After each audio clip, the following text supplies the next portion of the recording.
Hello,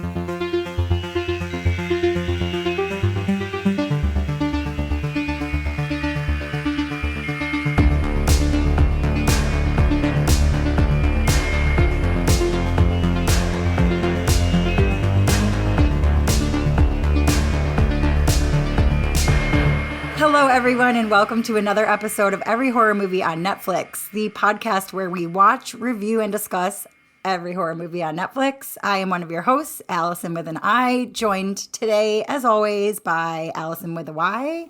Hey, everyone. And Patrick. Hey. Hey. It's so good to see you guys again. You're back. So happy you're back. That makes one of us. Fair.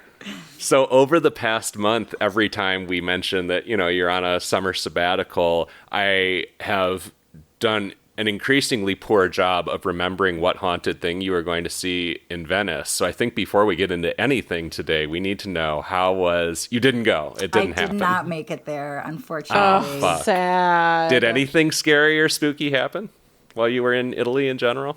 God, I wish I could say that it did. I was so just enamored with the country. I had the most love goggles on that anyone has ever seen. And so, not that I don't also love spooky things, but I mean, aside from touring some really old shit that you're it's haunted as fuck in here, and the crypts of the Medici family in the bottom of the Duomo.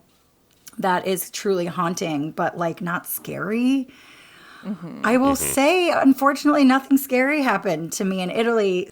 I was going to go see a jewelry store owned by an alleged vampire. That was the deal. I didn't make it. Ah, right. As Allison with a Y reminded me of every time I botched this for the past 4 weeks. Uh-huh. Good job, Y. Good job. It didn't happen. I apologize to our listeners if I got y'all excited about that, but... how dare you? God, I really did feel bad. I was on the plane home and I was like, fuck. But I did watch 3 horror movies in total on the plane there and back. And I'm like, God forbid the same person be sitting behind me, because they would think I was the biggest creep that ever existed. What is this girl's deal? And I'm like, I have a horror movie podcast and I love it. So lay off me. But there was no one to lay off. I made it all up. Well, I watched today's movie on a plane as well. So. Oh, you did? Actually, I don't know if you watched today's movie specifically on a plane, but I did. I did not. This was not a movie option on the plane for me. Well, without further ado, this episode was my pick. And I will say, I came home from Italy being I want to watch an Italian horror movie. And ooh. I really wanted a Suspiria. I couldn't think of any other Italian movies. Right? I was I'll take the old Suspiria. I'll take the new one. I haven't seen the new one. And I totally couldn't find one, and I sort of choked and just picked one that looked, I don't know, interesting to me, interesting enough. So what I chose, and we can decide if it was interesting enough in our discussion, is Tarot. Tarot follows a group of 7 college friends who discover a strange tarot deck in the basement of a home they've rented. Haley, the only member of the group who knows how to read tarot, reluctantly agrees to do readings for her friends, despite the tradition that you shouldn't use someone else's tarot deck. After the friends leave the house, they're stalked by apparitions who look like the characters from the tarot deck, then killed one by one in ways eerily reminiscent of their tarot readings. As the friend group shrinks, our remaining protagonists try to sort out how to stop the fate that seems to be coming for them. Ooh. Speaking of the fate that's coming for us, I think Allison with a Y is going to give us a tarot reading of our own for today. I'm just going to do a quick little reading to see how this episode is going to go. As the person in the cast who has the tarot skill, I don't know. Well, actually, are you a tarot reader? Do you have these abilities? It's funny. I have a tarot deck, singular one that my dad gave me long before he passed away, and there's a sticky note on it that says, "These don't work, plus I took out all the good ones anyway." So this was probably I don't know, 20, 25 years ago he gave them to me. And it's before, now I have a 16-year-old daughter who has 10 tarot decks, and I don't think she really knows what she's doing, but they all do readings on each other. And they're really, I think she just likes the art on the tarot deck. She's got a cat one and I don't know what else. Cool. But no, I like witchy, spooky, metaphysical, astrological things. So I was like, fuck it, why not? So I'm excited for this reading, but just to clarify, you're using your own deck, right? I am using my own deck. Yes, I've had this deck for over 10 years, and I love this deck. I don't read often anymore because my deck has a tendency to... She doesn't always talk about what you want her to talk about. She talks about what you need to talk about. Ooh. So she's a little salty, huh? She's a little opinionated. Give those cards a little riffle on Mike. Let's see how that sounds. I was actually just about to do that. Oh, hell yeah. Oh.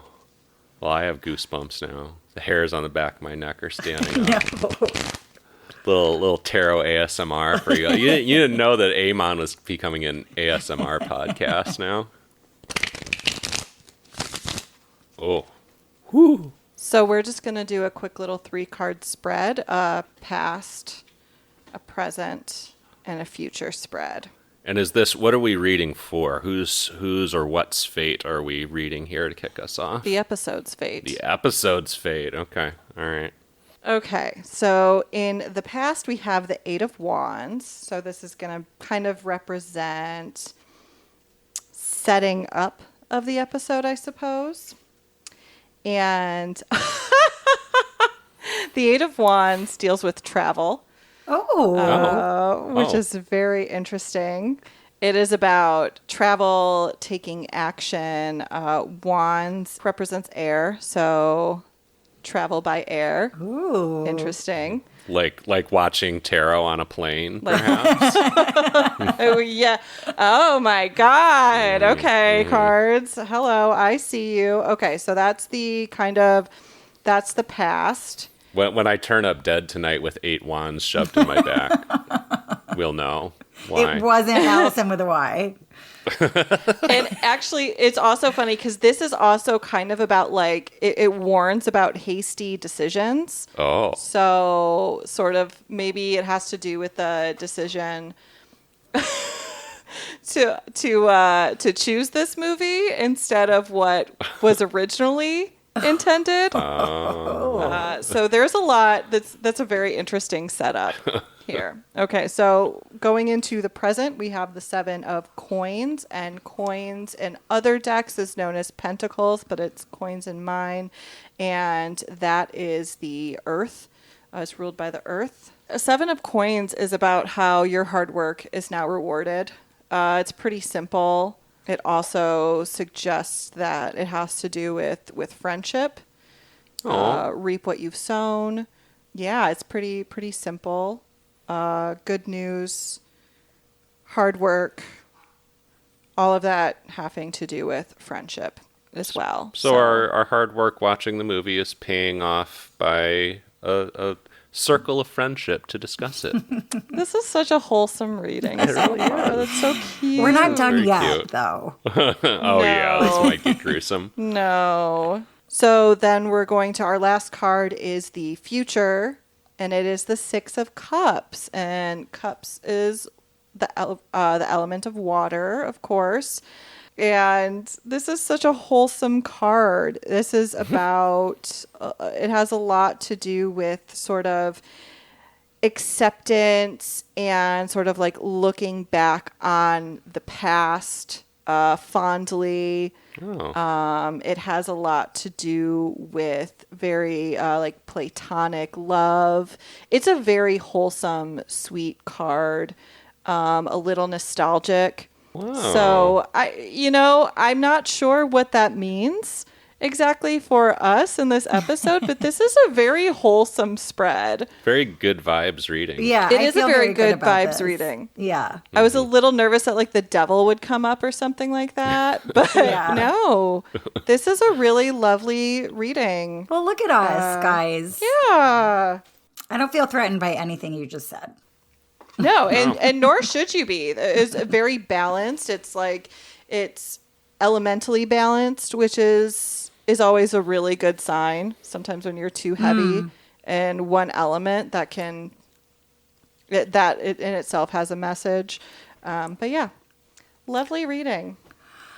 Well, okay, why? Since you are the resident tarot expert among us, Oh God, I'm not an expert. I want to know what You're well, you know, among us. you're the most of an expert out of the three. Among us. I didn't say I'm in the world, but I want to know what your thoughts were on if, like, the depiction of tarot in this movie, like how the readings are done, the connections to astrology were accurate or bullshit for you? Because I had some thoughts, but I want to hear yours first.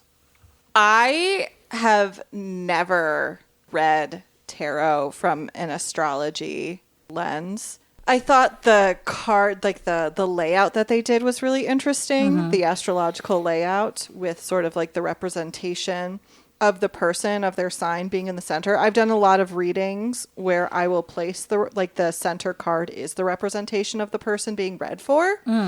So that is very authentic to potential readings. But there's so many different layouts. And I don't doubt that there are some practices that bring in astrology. I have just never heard of that. And none of my friends who are card readers and none of the times I've had my cards read by other people has that ever come into play. Thank you. Agreed. Yeah, that was an interesting element because I've like heard stuff about tarot. I've had a couple of readings done, but I had never really heard of this astrological connection too. But it plays a big part in this. You know, Haley's like, "Oh, you're a Pisces, and here's the night of whatever." Yeah. Yeah. It's like a big deal. I feel like tarot and astrology are like cousins, but they're not sisters, right? Like they're not twins. Right. And so immediately, like pretty early in the movie when they start getting into the readings and the divination cloth or whatever, and she starts directly like referencing their signs, I was like, this is no. And I didn't bother to follow up with any sort of research on it, but I was like, this doesn't seem right to me. And like the thing is, like there are certain cards that can represent like the different astrological elements, different astrology signs, but I've never heard of a reading being like so interconnected. Because it's interesting. I mean, I guess in a sense it makes sense to my brain because they are both tools for self-reflection. You know, I'm not a believer that astrology or tarot predict the future. Right. I believe they are a way to reflect on what has been, and you sort of you read these descriptions and then you kind of see what that brings out for you and kind of like how you interpret those things into your life. So I guess it makes sense that people might place those two things together. But at the end of the day, it's, you know, I mean, obviously we all know it's just something you interpret and you have fun with. It doesn't predict the future. I think it was bullshit. I think it was a bullshit storyline that I think no one bothered to research.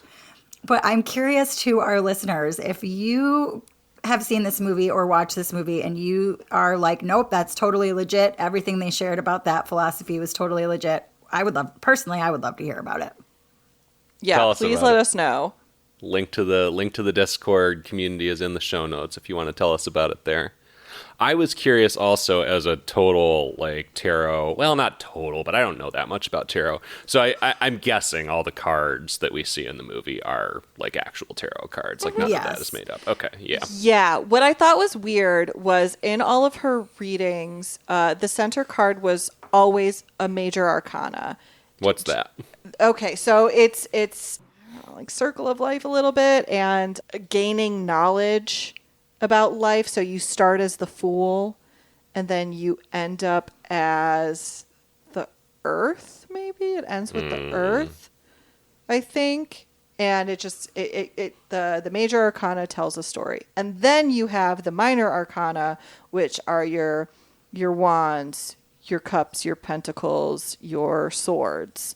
And each of those sort of follow kind of the numerical order of like a traditional card deck. So you've got ace through king in those, in each of the suits. So it's improbable statistically Statistically that the improbable. center card would be Major Arcana every time. Yes. Yeah. Okay. Got it. Unless she unless she separated the major arcana and only shuffled those for the center card, which Right. would make but it a didn't better look like movie. she did. We're making it a Yeah. better movie. I kind of appreciated and then quickly soured on how sort of, I guess, efficient and to the point this was. Yes, it was. I mean, you have like maybe 2 minutes of setting up the barest dynamics between these characters. Like, you find out this one's the nerd, these two were dating, but now they've broken up. This one is the one who reads tarot, and the other 3, we don't fucking know. They don't have personalities. Exactly. And then it's right into tarot readings. Yeah. Which, you know, is the setup for everything, because all these characters' fates are based on their tarot readings. And then it's basically right into death. Right into the starting death. to happen. Yeah. And yeah, I don't know. I guess I just appreciated that within, I want to say 5 minutes, it's already given you what you came for, which is some spooky tarot readings. Mm-hmm. And then we started to kind of rapidly tire of how it was just kind of rushing through things in a bit of a perfunctory manner. But yeah, you get tarot readings right off the bat. It does deliver what it promised, which is tarot. Mm-hmm.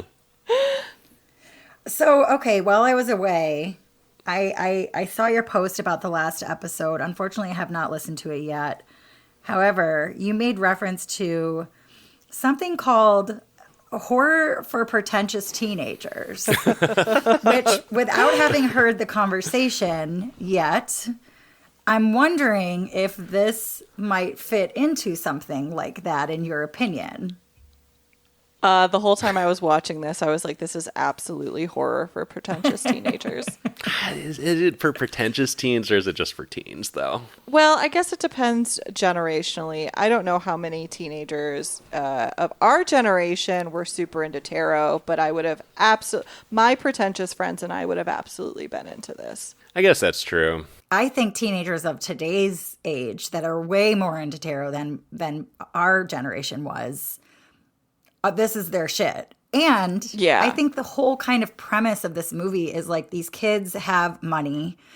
They have enough money to rent a huge mansion in the Catskills. Yeah. They all drive What the really fuck? nice cars. Mm-hmm. You know, I thought they lived in LA at first. I was like, oh, these are such California kids. And then I was like, oh, nope, they're such New York kids. Like, turns out they were going to school in the city. Totally pretentious.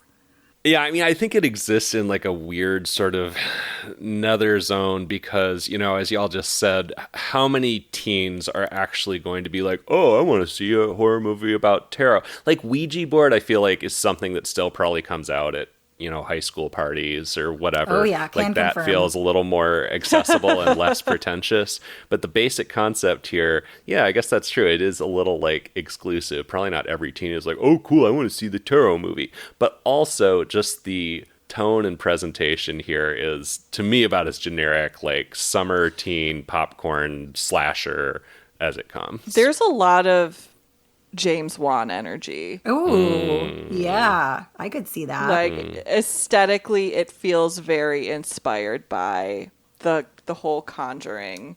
That's a sort super of. good call, like The Nun, especially, Yeah. maybe. Yeah.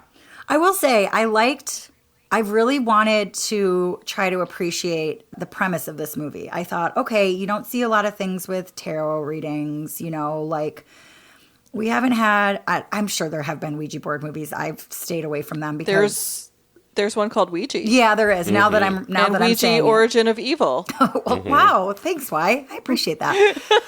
Directed by our boy Mike Flanagan, who now has his own emoji on the Discord. Oh, whoa.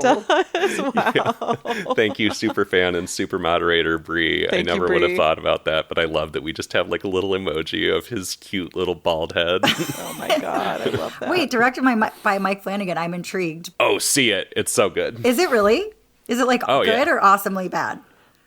Oh no, it's actually good. It's like better than a movie based on the fucking board game Ouija has any right to, which it was just like Hasbro licensing out their content. But I mean, it's Mike Flanagan, so yeah, he did a bang up job. There's an Amon episode about it. You should listen to it. Oh man, okay, I somehow missed that through the years. Anyhow, I really wanted to appreciate the premise of this movie. I think tarot is an intriguing concept. I think it's something like, I don't know, I haven't seen a lot of other movies that use tarot. And it fell apart for me pretty quickly. I'm just going to be honest. But I really was like, man, this could have been so much better. Like, if you're going to use this topic, do it right. Yeah, I don't mind the basic premise. And there were parts of this where I thought it executed on it decently. I actually kind of liked the creepy, like, tarot illustrations come to life that stalk them right before they die. Me like, too. Those were decent. And scary. I was into that. Yeah. Spooky. Yeah, spooky for sure. Yeah. But so much of the rest of this, kind of like I said already, just felt very generic, like kind of paint by the numbers. Like we said already, there are like exactly 3 characters who have any like sort of actual personality. And at least one of them is just a basic archetype. At least one of those 3 is just like the basic like nerd/stoner archetype, you know? Yeah. Which, you know, whatever. We've seen it a million times before. It's not like this is a particularly uncommon sin, but it was just like, okay. You know, it felt like it was trying to do, just based off of kind of like the beats of it and how fast it got into everything and into the action. It felt like it was really trying to be like very heavily like supernatural teen slasher film. You know? Yeah. Just really like following that. Like, okay, we've got to have this much cannon fodder, basically. We're not going to spend too much time making you feel any type of way about them. Yeah, it's very like Final Destination meets a tarot deck with a lot less sense of humor than the Final Destination movies. Yeah, but this has like so much more of that like spooky like aesthetic to it. Yeah. You know, Like than dark, Final Destination does. Dark and goopy. Yeah. Yeah. I didn't feel attached to any one single character in this movie, which I think speaks to the acting, it speaks to the casting, and it speaks to the script. Like, I did not give a shit what happened to these kids. Yeah.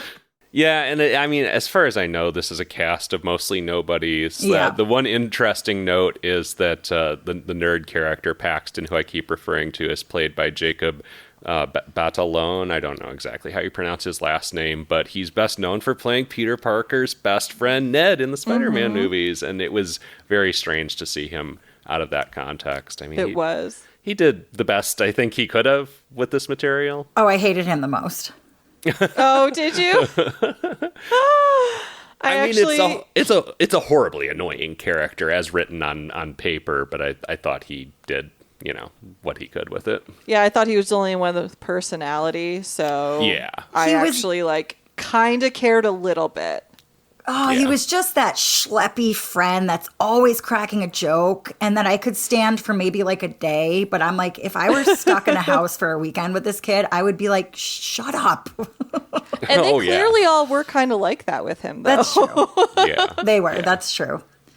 No, it's an incredibly annoying character, but it's the only one who comes off as like distinct in really any way. Because like I said, the other two are just like, Haley is the one who can read tarot. And I mean, like that actress gives a fine enough performance. And then the other one is just like Haley's ex. Yeah. Okay. Super bland. Super bland. Super bland. Yes. Yeah. I will say that as soon as I saw, well, first of all, I was thinking that they would have gotten killed in the order that their tarot was read, but it wasn't. So I was trying to figure out what order they were killed in. Right. I also thought that that's where they were going, but they didn't end up sticking to that pattern. They didn't. That wasn't Death's design. It wasn't Death's design, right. But then I was like, ooh, maybe there's like an Easter egg here, which again, I didn't take the time to research because I didn't care enough. But I'm kind of like, why wouldn't you go in order? Did they go in order of like birthdays? Because the first girl that was whacked was the birthday girl. And I feel confident saying no one gave any thought to that. I feel confident saying you're giving so much more thought to it than anybody involved in this did. That makes me sad. Yeah. What also makes me sad is that this is based on a YA book, the title of which is Horror Scope, which I think is an awesome title for this concept, and I can't believe they didn't keep it for the movie. That is a better name, but Way they were better. probably like, people won't be able to say it. Yeah. Horror Scope. Yeah. It's like a lot of consonants in a row there. Just as likely, though, that someone would look at the actual title of this and be like, tear it. Tear it. Tear it.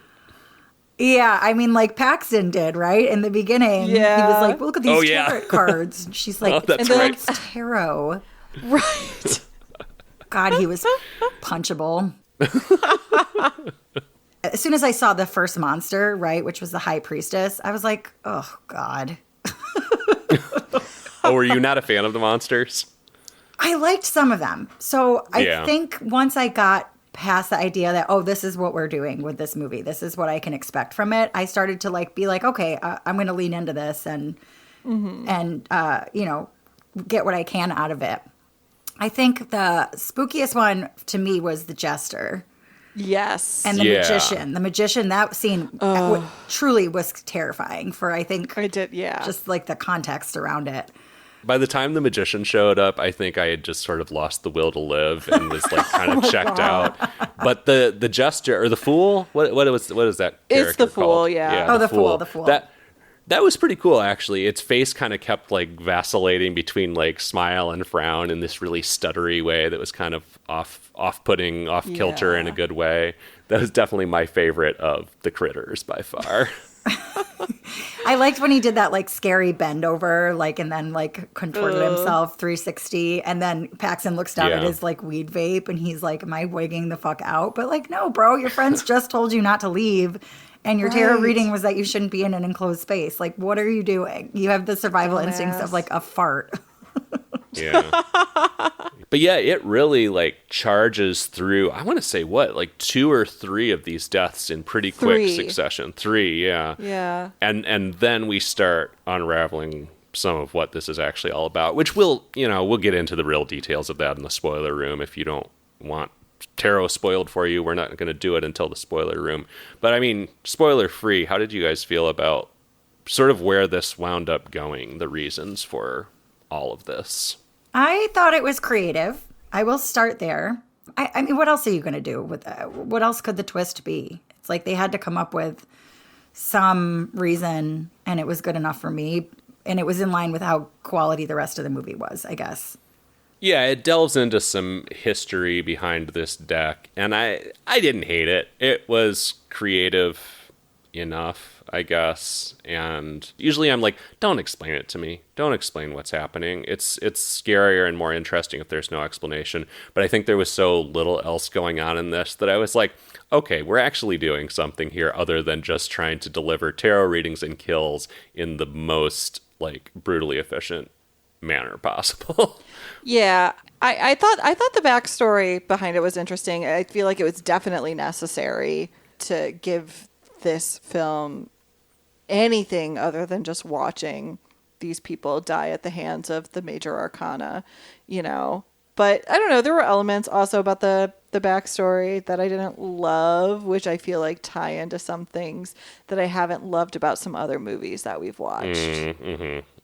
Very, very recently. Yeah, Yeah, yeah. I Kind know of like exactly what you're talking about. Yeah, just a running theme in some of these horror films, Yeah. which we will talk about in the spoiler room. Yeah. Was this movie rated R? I'm going to ask that question.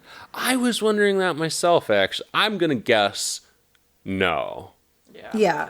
Yeah, I don't think there's anything that pushes hard enough to get an R. I would be surprised if it's R. No, it's PG-13. Okay, yeah, that makes 100% sense. So that actually makes me feel a little bit better that it's PG-13 and not R, because if that's what they did with an R-rated movie, I would be just very, very, very disappointed. Fair.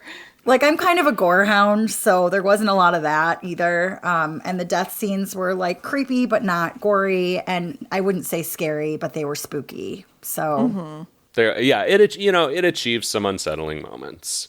here and there. Yeah. I agree. I'll give it that. Okay, so before we go to the spoiler room, we got to review this thing. Starting with Patrick. View it, cue it, or screw it to tarot. I gotta screw it. I mean, this is far from the worst or most offensive thing that I've watched for this show. It's just bland. As I said, it has a few moments here and there. Few of these tarot critters are decently spooky. I just like calling them tarot critters. I'm going to call them that for the rest of the episode. A few of them are decently spooky and make for, kind of a creepy scene. Nothing that I'm going to remember for more than like the remainder of this episode, probably. So yeah, screw it. Why? How about you? I'm going to give it a cue it. I don't think it was great. However, I think this would be actually kind of like a fun spooky season movie for like groups of friends to watch together and kind of like meme through together. Sure. It's light heart. It's not light. I mean, it's like light enough where it's like not going to like bring down the vibe. It's got a cool aesthetic to it. It's not going to leave you like thinking, but I think it could be like fun as like kind of a social sort of movie to watch together. You know what? We talked about horror for pretentious teens. I'm going to coin another new genre label, wallpaper horror. Wallpaper horror. Yeah, it's just like kind of the way you just described. It's just there. It's a fine movie for it to just be there while you're chilling with your friends during spooky season. Yeah. Yeah. I think it's kind of perfect for that setting. I wouldn't necessarily say like you need to, like, it's not a view it. You do not need to watch this. I wouldn't recommend watching it on your own. I think your experience might be better if you have some people around you to go like, what the fuck with, It's like horror music. Yeah. But I think you could potentially have a fun enough experience with it for it to go in your Netflix queue. Allison with an I, what do you give it? Oh, I know I picked it.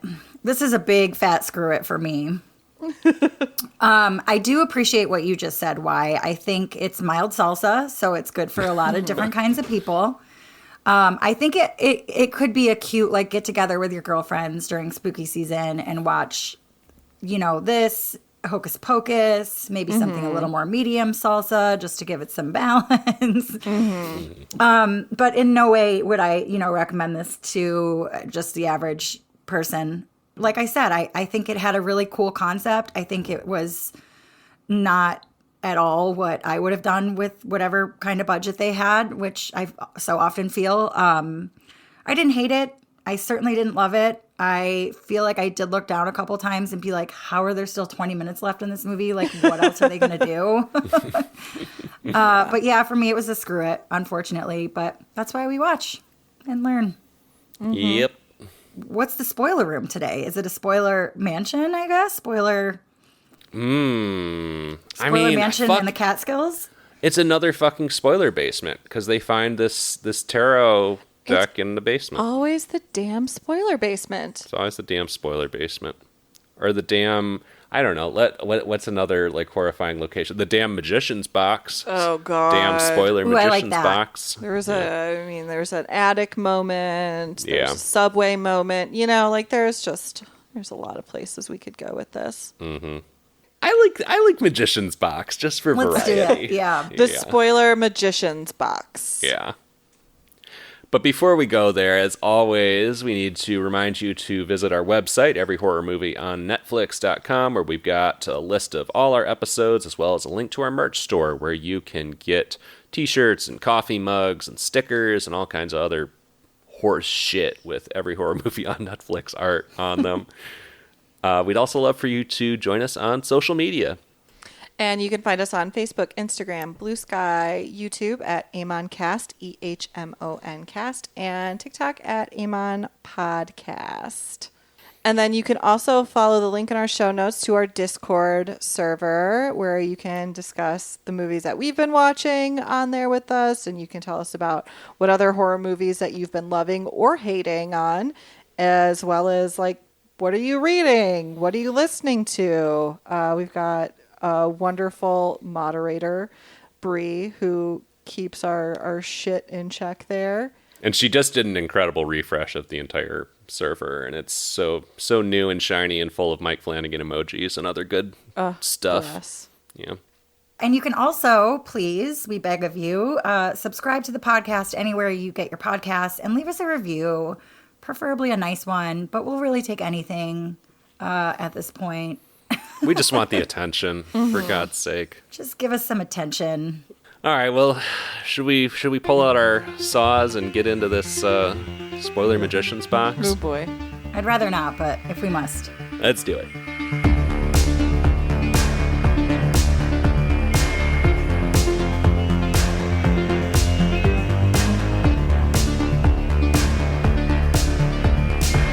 All right, we are back and we are in the spoiler magician's box. And here to spoil all things tarot.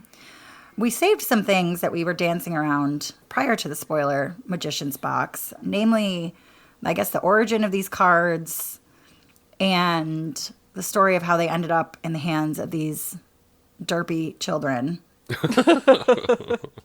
Why do you want to give us the backstory of this deck? Oh, I'll do my best to remember. So after like the first, I don't know, 2 or 3 friends bite it in ways that were eerily similar to their tarot readings, the remaining friends decide to kind of Google what the fuck is going on. And they end up finding a tarot expert named Alma Astrom. And she's actually played by somebody that we saw. What movie was that again? The The Watchers. Watcher. Yeah, it's Olwen Fouere, who is kind of an amazing actor, really. She was in Mandy. She played old Sally Hardesty in the awful Texas Chainsaw Massacre relaunch from a few years ago. But yeah, it's her. She was a really welcome surprise for me because Yeah. it makes Agreed. sense that they only had her for a short time in the movie because she was the best one. Yeah. Yeah. Certainly has the most screen presence of this. I was going to say, she's always a presence. Yes. Has a very commanding energy and clearly is a very skilled actor. Mm-hmm. Not that anybody was like horrible in this, but just I think the bigger issue was with the writing than the acting. But because she's so skilled, she brought so much to it that probably wasn't in the script, you know? Oh, yeah. So they track her down. Like they like bang on this woman's front door. And eventually she lets them in and tells them the story of the tarot deck. And basically, from like centuries ago, there was this count who had an astrologer, because a lot of there was a time, and maybe it still happens, where a lot of like high powered people would have their own personal astrologers to help them make decisions and figure out when were more auspicious days and times to do certain things. Like this is actually based somewhat in history. This was a thing. When you said maybe people still do this today, I just started envisioning like Bezos and Trump and God. fucking I'm sure they do. yeah, I think they're crazy enough sitting for it. down with their astrologers. I remember when Kamala was running her campaign, and some of the astrologers that I follow on TikTok, I'm not ashamed to say that, were like, she has to have an astrologer on her team because she's dropping things on certain dates that are like astrologically beneficial to, the collective or whatever. Wow. Yeah, Wow. yeah. I mean, there are Okay. some, and I will say this again with no shame, some reputable astrologers out there that I think know their shit, and it's a science. It truly Yeah. is. So Okay. Anyway, so go maybe on. it does still happen. So maybe it does still happen. But anyway, so this count, he had his own personal astrologer, and he basically wanted her to figure out how his pregnant wife was going to like make it through childbirth. And the astrologer said like, sorry, your wife's going to die. Fairly common back then. Pretty common back then. He didn't like that. It all culminates in this count. Well, first of all, the astrologer's daughter gets like murdered by these like powerful men who are trying to like hunt this astrologer down. She goes into hiding. She does like this horrible like blood ritual tarot reading that ends up with her sacrificing herself so that all of these people whose tarot, like whose cards she read, will die in the way that the cards like hint at, basically. And so like now the deck is cursed. Anybody who gets their cards read by the deck will have a horrible ending as it was depicted in the cards, by the cards. And Alma knows this because it happened to her. Yes. Like back in the 60s or something. It feels like she was reading tarot at Woodstock. She found the deck, did a reading for her friends, and they all died except her because the curse does not affect the person who does the reading. Right. Unless they read their own horoscope, which Alma did not. Correct, yeah. Yeah, all the rest of them are under threat. And there's like varying levels of who takes what seriously. Like quintessential guy ex-boyfriend is like, we're really going to believe this woman. And you're like, yeah, I mean, that's the whole reason you just did what was a very easy Google search to find her address. Let's be real. Right. Drove 3 hours, knocked on her door. She answered, yeah, I mean, what other help are you getting?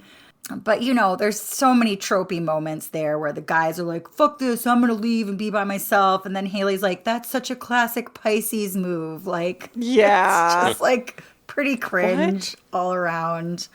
Yeah. And then a few more die. They try and burn the deck. That doesn't work. They throw it in the fire. The cards don't burn. Oh, yeah.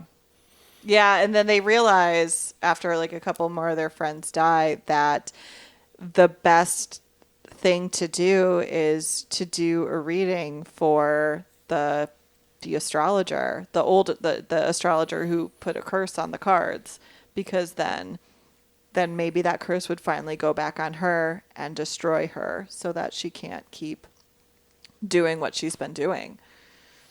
Mm-hmm. Which is a good idea in theory.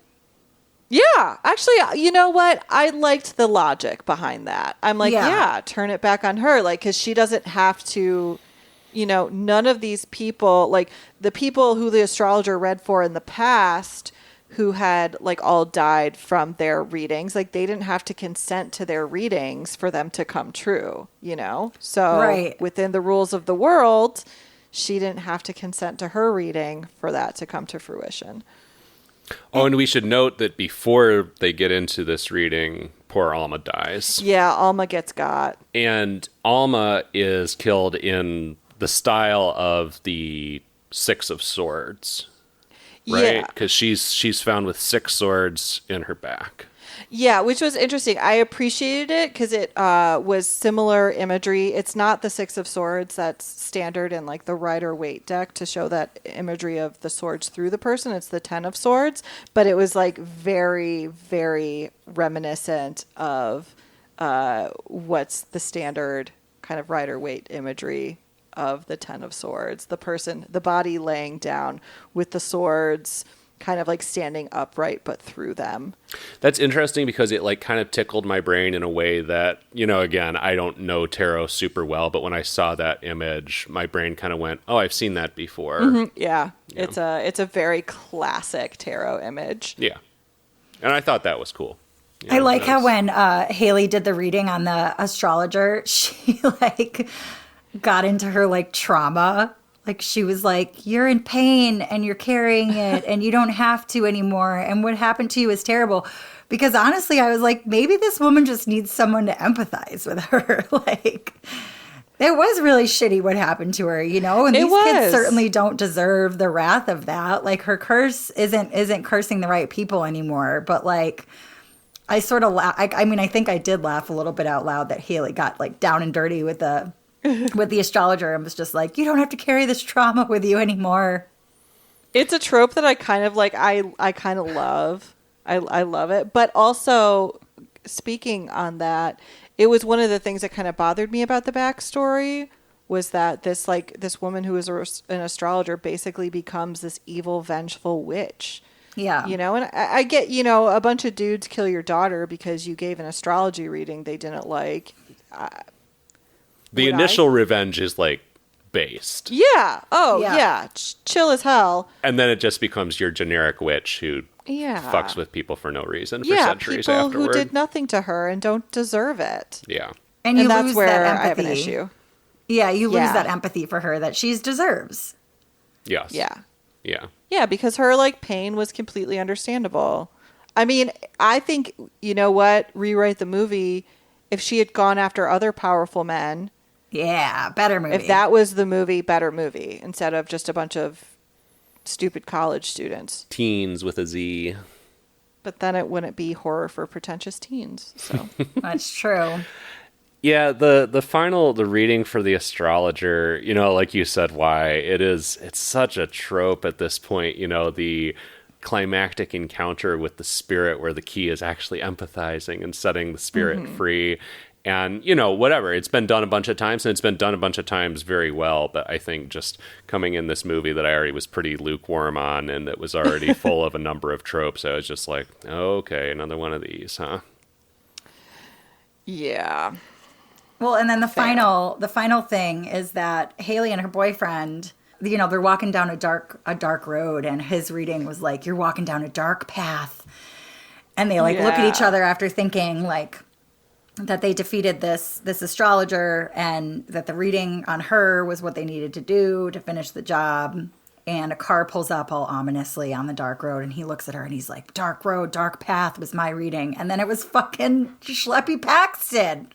Schleppy Paxton. I knew he survived because he was the only one who they didn't show the actual death. They And I didn't. was like, they've established that you actually see every other character die. We didn't see him die. I was like, I don't know how he got out of this. And their explanation was Stupid. not great. But That was so dumb. It was The really dumb. explanation. the explanation was really fucking stupid because he did not do anything to get out of it himself. Well, and it's delivered in a mid-credit sequence too. Like the credits actually start. It shows They like did. the title Tarot, and then it like reveals his story of how he got away, which is literally just the doors of the elevator opening and his roommate is there, who we don't see on screen. And that's it. That's the whole scene. it. I was like, is this supposed to be funny, or what am I supposed to be taking from this? Why did you even tack this little bit on? Yeah. That being said, that explanation aside, I appreciated that he didn't die. I wish we had a better explanation. I wish he had outsmarted it. But I liked that, like, I don't know, they kind of stayed true to like their own laws of like, okay, you didn't see the death, so here he is. And I like that there was nothing implied that the astrologer survived it and the curse continued. That was Yeah. actually like, because I was Oh, fucking yeah. waiting for that. Like a Whereas, tarot like, too. Blah. yeah. And so actually, you know what? That was one of the things that by the end of the movie, I was like, I'm going to give this a Q-it because I appreciate that they like let the rules of the world just exist and they didn't have to fucking try and find a way to finagle around it for a tarot too. Yeah, we don't like linger on a final shot of like a card that they missed or something Oh like God, that. nobody needs Right. a tarot too, please. No. No. But for some reason, they go with something even fucking dumber, which is this dumbass scene about how Schleppy Paxton escaped the fool or whatever. That was From an bizarre to me. elevator. Like there is not An a much elevator. more vulnerable position you can be in than backed into an elevator who the buttons are now like the sign of the devil, which was a nice little fun touch. But Right. how did you do that? Like, did you Yeah. outfool him? Yeah. I don't know, man. That was some weird shit. That was weird. Yeah. And it had a perfectly okay ending before the credits started. And I mean, I don't know. I'm not really a person who like shits on mid credits and post credit sequences in general. I'm a fucking MCU shill. But but this was, yeah, it was so weird. It had a perfectly like fine enough ending, and then it's like, oh, here's another little thing. It's almost as if they were like, we forgot to film Paxton's death. Let's just Yeah. pretend he lives. Yeah. Well, I think wise reading turned out to be pretty true, pretty aligned with our actual fate. Yeah. We came together in friendship to discuss a movie that I watched on an airplane. Yeah. Pretty on the nose. Well, what are we watching next week? It is my turn to pick, and I have selected the film, capital F, Clown. Ooh. Has anybody boy. heard of Clown? No. I have not. It's a film that I've like sort of had my eye on for a long time. I know it's about like a guy whose clown costume sticks to him and he has to like rip it off himself and it results in some kind of weird disfiguration, which just sounds like a kind of perverse and gross concept to me that has always intrigued me, but I've never seen it. So I guess it's time to actually do it. Let's read the Netflix blurb real quickly here, as we usually do. In this twisted chiller from the director of Spider-Man Homecoming, a loving dad transforms into a cannibalistic clown with an appetite for children. Oh, and that's the other reason that I've been intrigued by this for a while, because John Watts, who did all 3 of the Tom Holland Spider-Man movies so far, directed this. And Oh. it sounds like this could not be further from those. And also, weirdly, our second film, going to be our second film in a row tied to that franchise. Gonna say, I was like, that's so weird. Yeah, rather odd. So yeah, we'll be doing Clown. Why do you want to give us a final tarot reading to predict how Clown might go? Yeah, let's read God. the cards and see how Clown's gonna turn out. Oh, there's that ASMR again. Ooh. Interesting. Okay, we've got 8 of Coins for past, King of Swords for present, and 9 of Cups for future. So let's see what these mean. This feels like a very different vibe from the last one. Oh no. So 8 of Coins is kind of like learning new things and applying what you've learned, basically, in a more practical way. It's a lot about like past struggle, but sort of like kind of getting through that with like creativity. Okay, so that's an interesting setup. With my 8-year journey of doing the podcast now, I definitely could see past struggle and continuing to get through it with creativity, like I did with tarot. Yes. So then in the present card, the King of Swords, the court cards in these can represent like an actual like person sometimes, or like a specific personality. The King of Swords is a very like strong authority figure, very intelligent, very perceptive, really strong-willed, opinionated. So that's in the present. Gosh, it could describe any of the 3 of us. Even though Allison with a Y just stared directly at me after saying that. So I am honestly like I'm so baffled by this. Okay.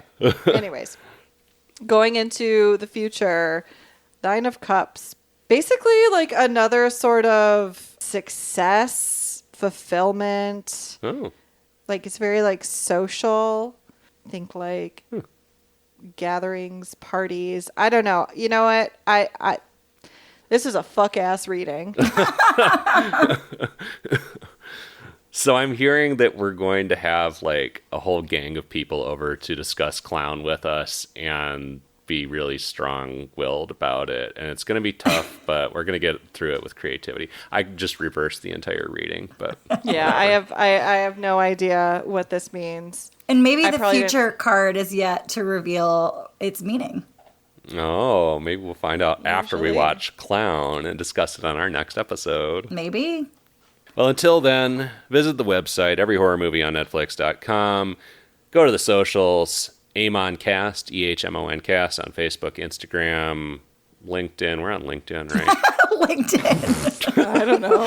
We're not getting on LinkedIn, you guys. We have to draw the line fucking somewhere. Facebook, Instagram, Blue Sky, Nextdoor. We're on Nextdoor, I think. I'm sorry. I'm just Stop it. going What's completely the one insane like at this dating point. app for like celebrities? Oh, Raya? Raya? Raya, Yeah. we're on Raya. Find us on Raya at AmonCast. We'll be out there, trying to date fucking Timothy Chalamet and Pedro Pascal. Oh, God, don't start with that. We're on TikTok at Amon Podcast, EHMON Podcast, and our link to our Discord is in the show notes. See you guys next week to review Clown, and I'm so glad to be back. We're happy to have We're you so back. glad to have you back. For every horror movie on Netflix, I am Allison with an I. I'm Allison with a Y. And I'm Patrick. See you next week. Bye.